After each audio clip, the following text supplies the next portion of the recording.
Mag-check out na nga ulit kami dahil one night lang kami dito. Tapos pupunta naman kami doon sa Ayutthaya kasi may ano doon, parang mga historical parks na gusto mo namin puntahan. Tsaka request din yun ng mga bata. At dito nga pala dahil mahaba yung biyahe namin, dumaan muna kami dito sa may CR. Pero free ata tong CR na to. Pero kadalasan sa mga ano nila dito, yung mga comfort room nila dito is may bayad. Dumaan nga din muna kami dito sa 7-Eleven dahil nagugutom na rin kami. Bumili din kasi ng mga kape yung kasama namin. Tapos bumili din ako ng sabon para labhan ko yung damit ng asawa ko. Kunti lang kasi yung damit niya eh.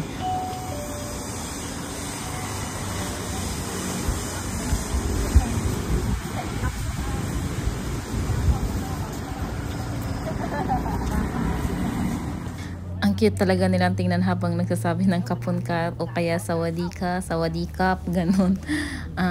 Ako kasi nahihiya ko palagi pag may nagsasabi ng kapun ka. Tapos nga pala ito, dumaan kami dito sa karinderya na to kasi ito kasi is Muslim siya. Halal ang mga pagkain dito kaya dito na kami dumaan kasi daanan lang din to eh.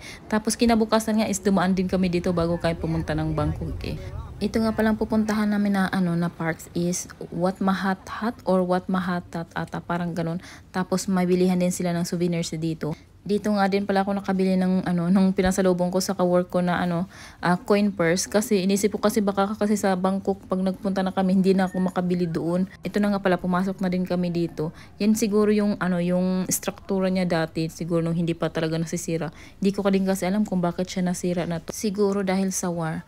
Tapos ang kulit nga pala ng aso na to, nung una nga pala nagka-traffic na dito, ang daming tao kasi may aso pala na natutulog nandyan talaga siya sa gitna, hindi man lang siya pumagilid. Ang entrance fee nga pala dito for tourist ay 80 baht. Tapos sa mga local naman, sa mga Thailand people is 10 baht lang po. Yan. Tapos ito nga, may stricto din talaga sila sa mga damit. Kaya dapat okay yung damit natin pag pumasok tayo dito. May free nga din pala silang dito. Pwede namang hiramin lang yung payong kasi mainit talaga na nagpunta kami dito eh. Para na akong pupunta sa sa Palayan. Nandito kami ngayon sa nakalimutan ko na yung pangalan na dito sa bag ko. Kakapagod mga basta. Ko na lang. Ayan o. Mainit kasi kaya kailangan naman ganito. Tapos bumili din ako ng pamaypay. Bawal nga palang apakan ang grass na yan. Kasi may signage na nakalagay. Pero yung nanay hindi niya nakita. Ayan o. Mom, you're not allowed to step out that side. You're not allowed to go that side. This side? Yeah, see?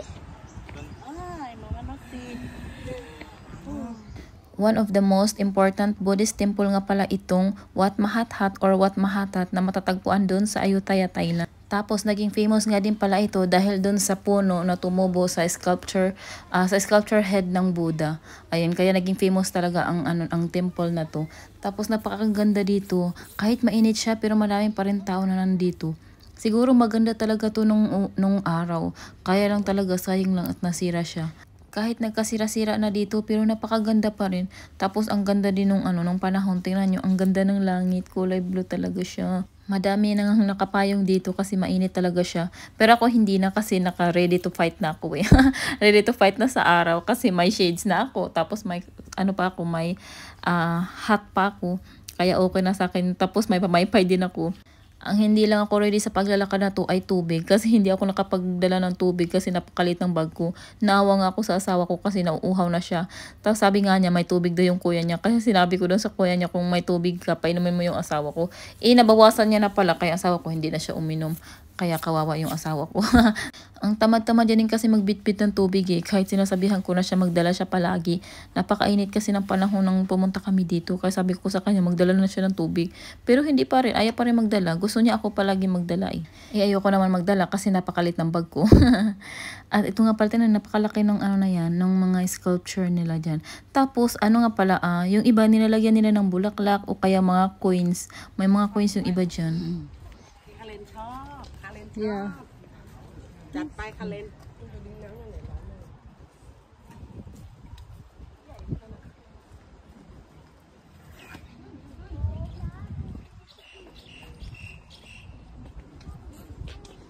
Sabi nga pala ng kapatid ng nanay na nagustuhan ko daw dito. Kasi syempre gusto ko kasi mag-video eh. Tapos nung paakyat na ako dito, ayan sabay kami ng asawa ko. Nandun din pala siya sa kabila oh. Ayan ang galing-galing naman.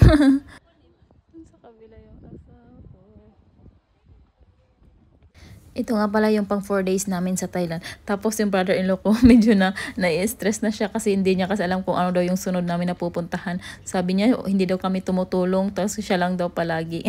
Kaya sabi ko sa kanya, hayaan mo na, huwag ka nang magalit at hayaan na natin yung driver ang mag-decide kung saan tayo pupunta. Kasi alam naman niya kung ano yung mga magagandang lugar na pupuntahan eh. O kaya yung mga galaan. Init na dito yung asawa ko at pawis na din siya. Naawa nga din ako sa kanya kasi nga nauhaw na din siya. Pero magandang exercise din to para sa kanya. Kasi mahabang lakarin kasi to eh. Tapos gusto ko din sana dito magpa-picture. Kaya nung sabi ng asawa ko, wag daw kasi nakakatakot daw. Ewan ko sa kanya, bakit siya natatakot yan? Sabi ko, ano lang naman yan eh. Ganyan lang naman eh. Wala namang butas din sa loob eh. Tapos, dito nga din pala gusto ko magpa-picture. Kaya lang madami nakapila. Maganda kasi yung yung spot dyan para picturean eh. Kaya lang, dahil madami nakapila, sabi ko wag na lang. At dahil may ilog din dito, sabi ng asawa ko, doon daw muna kayo magpahangin. Ano kasi dito eh, presko kasi dito eh. Kaya dito muna kami tumambay.